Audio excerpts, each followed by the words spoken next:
Hi, everybody. Welcome to Wednesday. Yes, I'm wearing something different than the first two videos this week. I decided to re-record this the next day because something happened on Twitter that I think is a good example of what I'm talking about today. And today I'm going to talk about things that are done online that chill people's expression, chill people's speech. It's not official censorship, but it might as well be, because it's making people, remember I said there's really no such thing as self-censorship.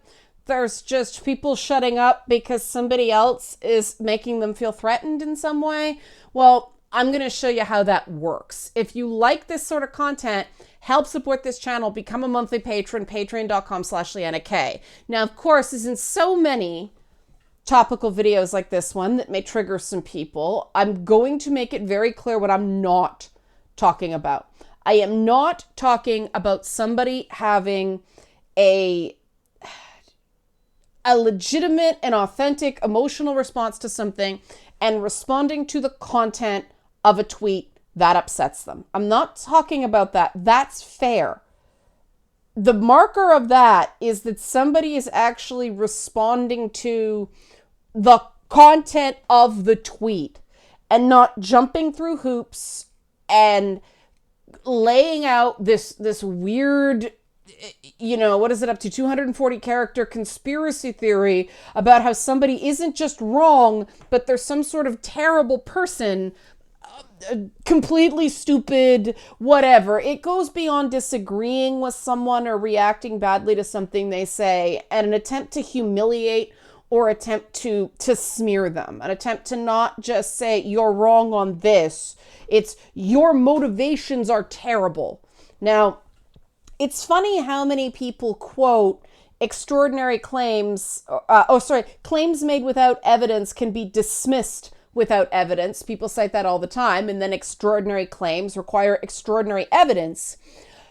Suggesting somebody has some sort of nefarious intent, especially over some of the topics that are discussed on this channel, that's an extraordinary claim.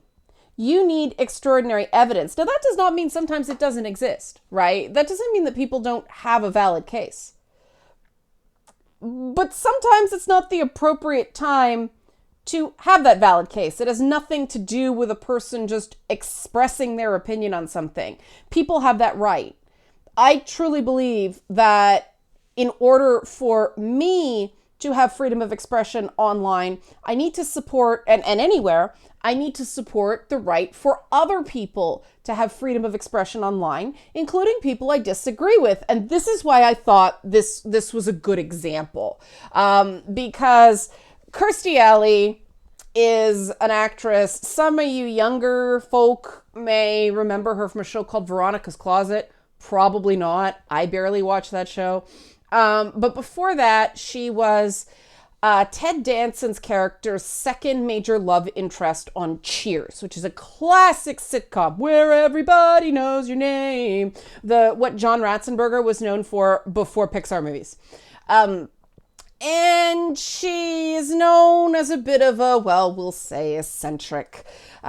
She had a cocaine problem, went into Scientology's rehab program, ended up a full-blown Scientologist, and then started saying things like psychiatric drugs make people violent.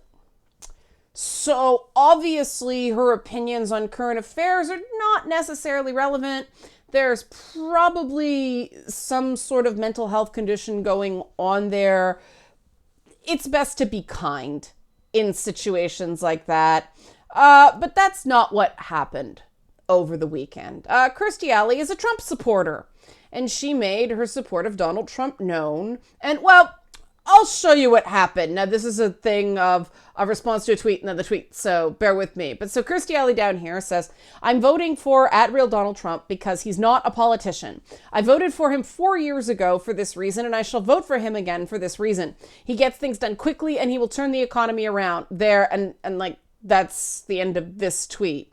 Now, obviously, it's very easy to refute this statement on the merits, right? Donald Trump has been president for 4 years. He's a politician. Just like Arnold Schwarzenegger was a politician when he became governor of California. He's an actor now and a now former politician, but when he was governor of California, he was a politician. But that's not what Judd Apatow decided to focus on.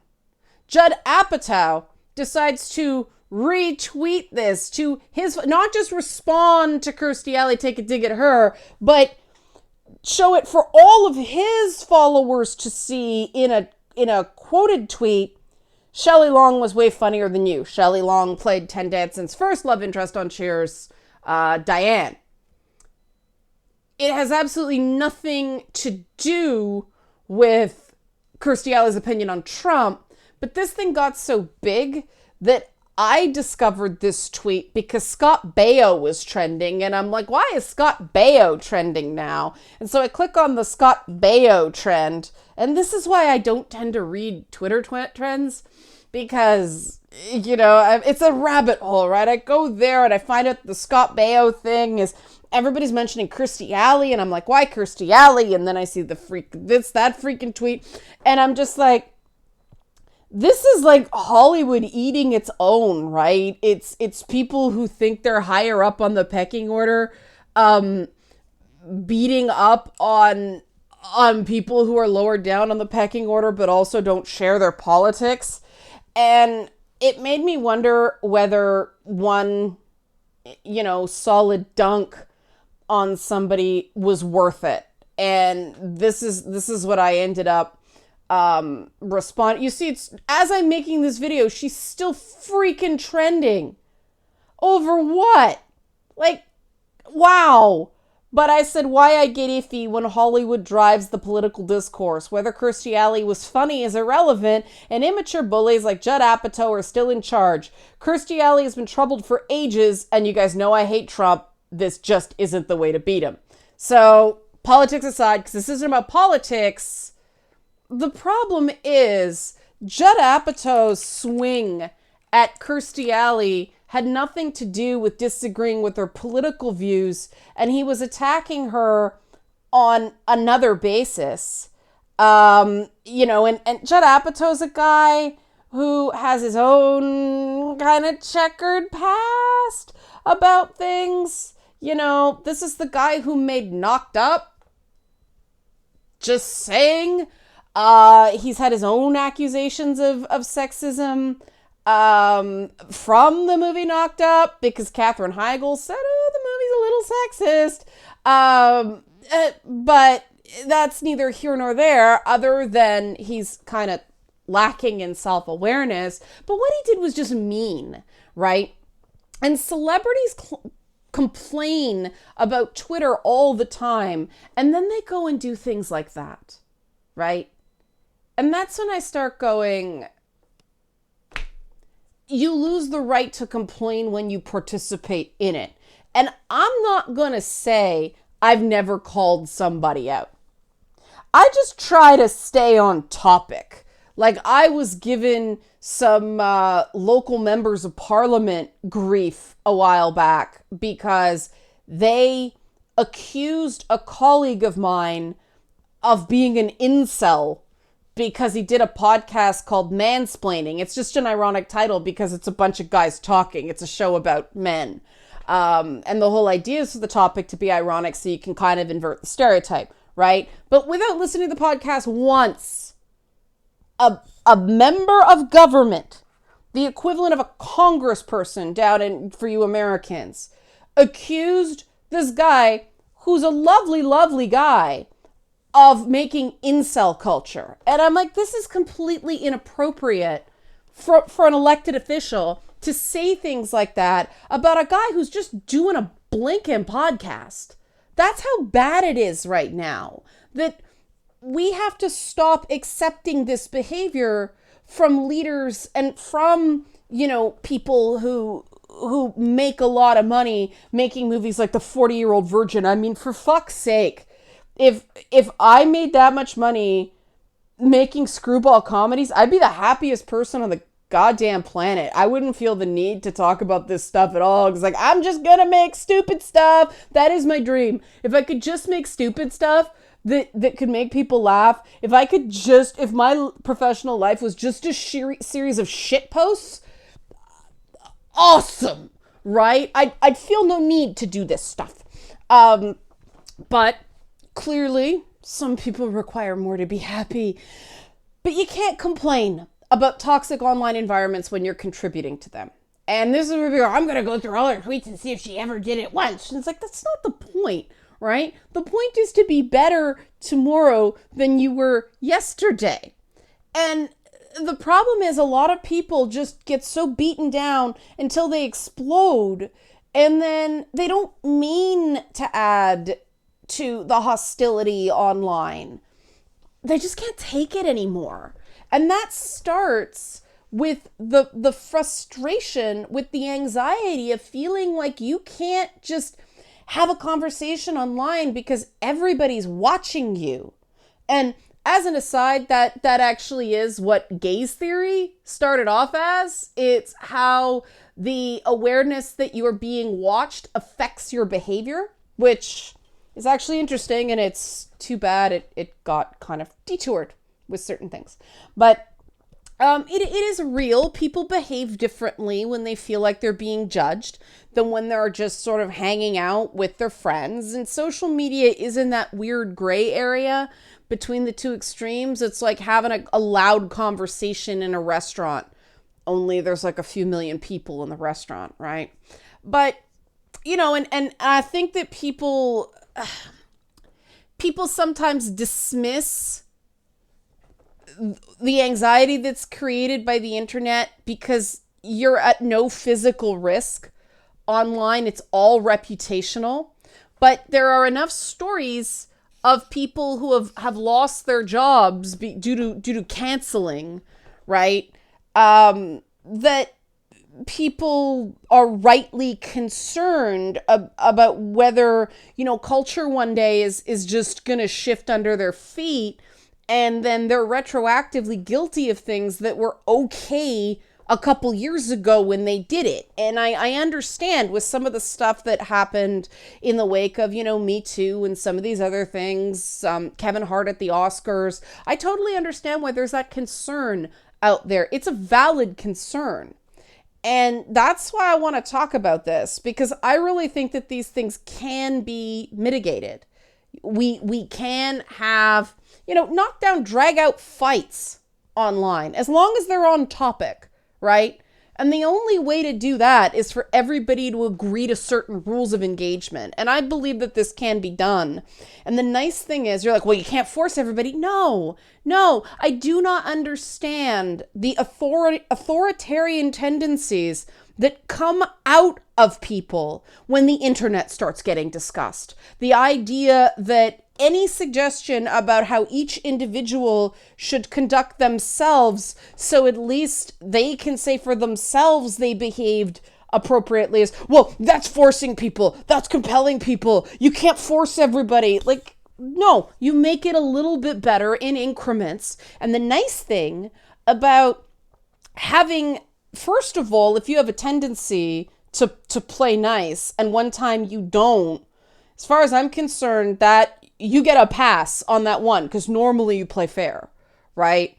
But also, if you play fair, it's harder to cancel you because you have a longer track record online of decent behavior. And so you've built up enough goodwill that people are like, no, that person's not the problem, okay? Like, find another target, because unfortunately it is all about the right targets online for too many people. Now, first of all, laying out evidence for this claim, you have to show that it's a credible threat online that you can get canceled. And like I said, I think there's enough examples of that out there that you can be. Now, that doesn't mean that all bad behavior is equal. That doesn't mean that people should just be allowed to do whatever they want and have no negative repercussions, right? Like if somebody who's known as, say, a gay rights leader is caught on a hot mic saying horribly homophobic things, obviously that's a problem. Certain things are disqualifying, right? Other things, the belief is that the punishments were too harsh. The other problem that happens online is that these disinformation campaigns form. And, people start crafting a narrative about a person. It happens to me that I'm some sort of secret, evil, crazy, just feminist, right? And then I'm suddenly gonna, like I said, rip off a Scooby-Doo mask and wah ha ha ha, gotcha. I'm really not so reasonable. And so there's a bunch of people out there constantly trying to prove that my reasonableness is just a facade, which is absurd if you look at my long track record online and in other media. I've been pretty consistent. That being said, a lot of people don't look. And that's what people use. And so people create this narrative that they then pull the pin on when they want to create a dog pile in a particular place. And I've been thinking a lot about dog piles lately, just because I'm like, why do people do this? It's so pointless. And then I noticed the well-meaning reactions of people who want me to do well, who care about me, and they kind of freak out when these dog piles happen. I'm really surprised at the number of people, wow, it's really rough online, just sending support and all that stuff. And I'll be like, what? Like, this is a day ending and why? Like, I appreciate it, but it frightens people to see it happen to someone they like. And I truly believe that that's the real target of dogpiling somebody like me, who has a relatively modest following. It's not nothing. The ability to impact, a few thousand people daily, that's pretty cool, but at the same time, it's not somebody with millions of followers. They don't do that to them, because then they got, the K-pop stans and stuff like that coming after them. There's a certain critical mass above which they don't come after you because they know you can fire back harder. And then they complain about internet toxicity the way people like, Judd Apatow do. That's friend of mine too, because Issa Rae was complaining about it on Saturday Night Live, how toxic Twitter is. And then, Hollywood's fighting with itself. Like I said. So dogpiling is essentially a silencing tactic, not necessarily for big names who get it all the time in news. I mean, every time Chuck Todd complains about it on the TV, I'm like, dude, you say and do deliberately provocative things. Like, you were involved in booking Trump against Biden on NBC. People are going to take issue with what you do. It comes with the territory. Quit complaining about it. You get paid handsomely for it, right? But when it's getting to a guy like him, it shows how powerful it is, right? And again, some people tweet during a dog pile without an intent to dogpile. That's not something somebody can control, right? Like, if you just see something and you respond organically, don't stop doing that. Okay, don't stop, because that's the authentic feedback that is important. That matters, as long as you stick to the task at hand. And I have found it so strange that people, instead of just disproving what a person's saying, they go after the character or skills of the individual as a whole, like Judd Apatow did there to Kirstie Alley, on something that's totally irrelevant. Right? Like, someone cannot be funny at all, but have a valid point politically. The fact, I think it's kind of interesting that Donald Trump is not a politician still has that potency even now. If you bother to listen, it's like, all right. And when I said that, some regular folks agreed with her. I'm like, interesting. Okay, that explains the ongoing, lingering support for the guy. The fact that he's a hot mess to them is not that he's terrible at his job. It's that his job is not his job. All right, that makes some sense to me. But I bothered to listen, right? I didn't just go some internet version of "you stink poo poo" and go away, right? And that's kind of what Judd Apatow did. I think he looked very small there. And this is the nice thing about a free speech environment like Twitter. He did a mean thing. I don't agree with Kirstie Alley, but Kirstie Alley has not really changed in my estimation. It was like a lateral move. Judd Apatow, though, I'm really not impressed. It feels like kicking at a person who is clearly not all there, and that's an indication of a mean spirit, And that's the nice thing. You can judge people for what they do. The problem is when gaslighting happens in real time on Twitter. And I want to tie this into dogpiling as well. Because, as you guys saw to me, for instance, somebody takes 2 tweets in a chain of tweets. And if they, went back and included the whole chain of tweets, the entire context changes, and this argument that I'm some sort of pedantic, hypocritical social justice warrior just falls apart, right? Which is why they didn't include the remaining tweets. But they know that most people aren't going to look. Most people are just going to see this, go, well, that's pretty cut and dried, even when it's not. It is amazing to me how framing twists people's view of something that's right in front of them. And then when you say to them, that's not what I said. Look at what I said. It's right there. They say, yes, you did. They've been so primed to accept a theory of the case that is not true, that it can be right in front of them and they can't see it. They've already had the emotional response. They're looking for the confirmation bias. It's off to the races. Now, that's the part that I actually think chills speech.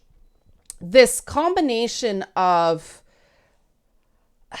the destruction of reputations that can happen online, combined with the seemingly arbitrary nature of dogpiles. Wrong place, wrong time, somebody finds the tweet, you're off to the races, right? You could say the exact same thing an hour earlier, an hour later, and it wouldn't be an issue, but somebody with a following was right there then, This is why I'm very careful to, unless I think it's essential to the whole thing, remove the names of people on Twitter. Sometimes I don't, just because people have accused me of fabricating the screen cap. So it's like, here's the usernames. There you go. But, the fact that, and this is what I'm hearing from a lot of people, that the big fear online and in culture in general, again, is that reality can just shift underneath your feet. And I can relate to that because I'm pretty amazed by it. I mean, for me, I can come out and I can make a video about this, and I have the ability to explain myself in a public forum that people watch, and eventually cooler heads prevail. But a regular person, especially somebody who's being muzzled by their workplace, doesn't have that ability. If they get fired from their job, they have to go to court and sue for wrongful dismissal, right? That's expensive. It's extremely stressful. It shouldn't come to that because of bloody tweets. And so what a lot of people do is they just don't talk, or they talk under an anonymous account. And of course, then the doxing starts, right? Because then they want to find out who they really are. So then they can try to get them fired.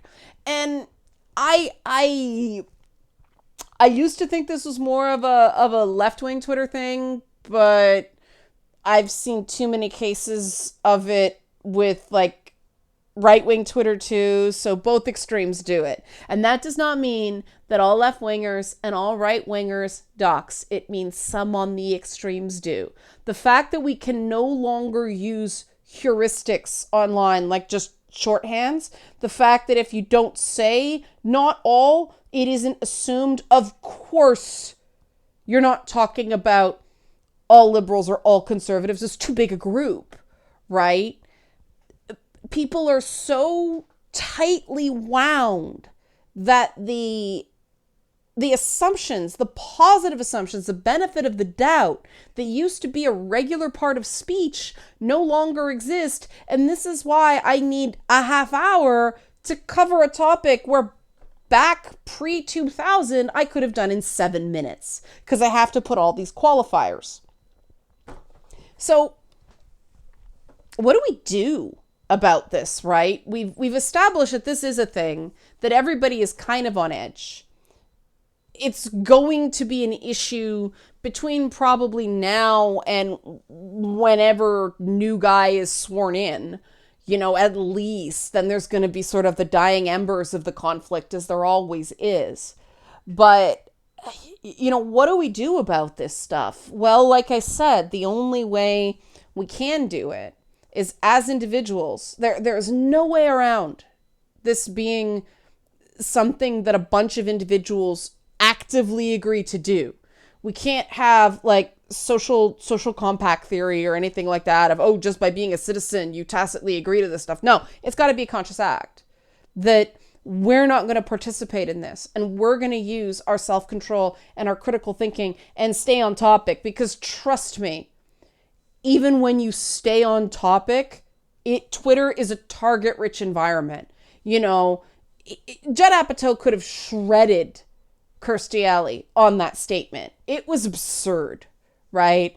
Oh yeah, the president of the United States for the last 3.75 years is not a politician. Okay, so Kirstie Alley is not an actress, whatever, because apparently it's some sort of inherent identity not based on your job. The guy who delivered your DoorDash is not a delivery man. He's just a man who delivers. The absurdity of, he's not a politician. He does politics, but he's not a... See what I mean? Like, if you want to drub it, if you want to dunk, if you want to mock it, it's like, okay, now we know why, there's plenty of jokes, right? Plenty of jokes. The fact that he decided to bring in whether she was funny or not, it's irrelevant.